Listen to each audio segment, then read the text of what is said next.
Bonjour, nous allons nous connecter au portfolio de l'ESP de Toulouse. Pour cela, dans la barre de menu, nous tapons portfolio.toulouse.ufm.fr. Par la suite, vous allez être orienté vers le casque de l'université, vous tapez votre nom et prénom, ainsi que le mot de passe de l'ENT, puis vous vous connectez au portfolio de l'ESP de Toulouse. Vous arrivez sur la page d'accueil du portfolio de l'ESP de l'Académie de Toulouse. Vous remarquez que chaque compétence est évaluée sur une échelle de 0 à 5. C'est la performance de la compétence. 0 signifie compétence inconnue. 5, l'appropriation de la compétence est totale. Elle est transposable dans un nouveau contexte. Par la suite, vous cliquez sur compétence 8, maîtriser les technologies de l'information et de la communication. À ce niveau-là apparaît un tableau dont le thème est le domaine de compétences, B1, B2, B3, domaine de compétences de C2I2E, et les compétences sont dans la colonne compétences, avec B11, B12, B13, et ainsi de suite.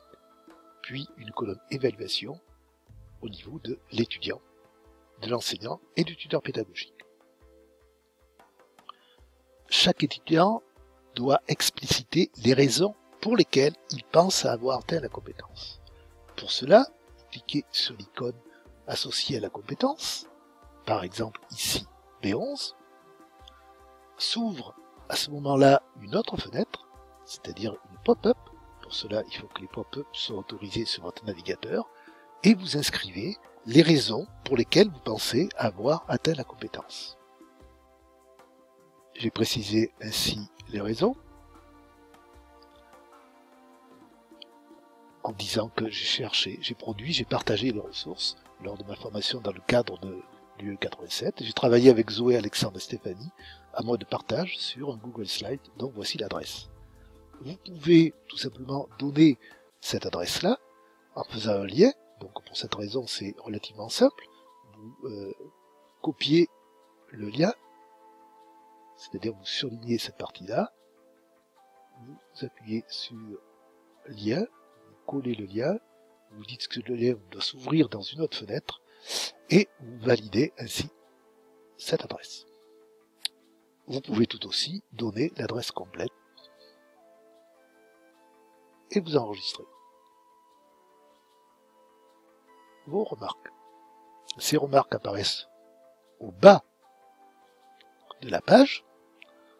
Donc vous regardez l'ensemble des commentaires et vous voyez les commentaires que vous avez déposés avec les liens. Le formateur cliquera sur ce lien-là pour accéder à votre présentation.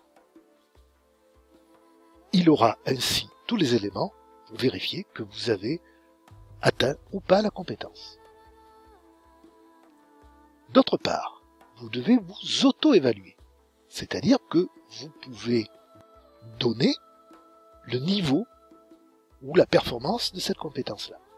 Pour cela, vous cliquez sur évaluer, apparaît de nouveau une pop-up, et vous précisez, en fonction du travail que vous avez effectué, le niveau que vous pensez avoir atteint. Donc moi je pense que j'ai atteint le niveau 3. Et apparaît à ce moment-là une indication de votre niveau de compétence, le niveau que vous précisez. Vous devez faire ce travail pour l'ensemble des compétences du domaine B1, qui est travail en réseau, du domaine B2, qui est conception et préparation des contenus d'enseignement, et du domaine B3, qui est la mise en œuvre pédagogique. Bon travail et à très bientôt.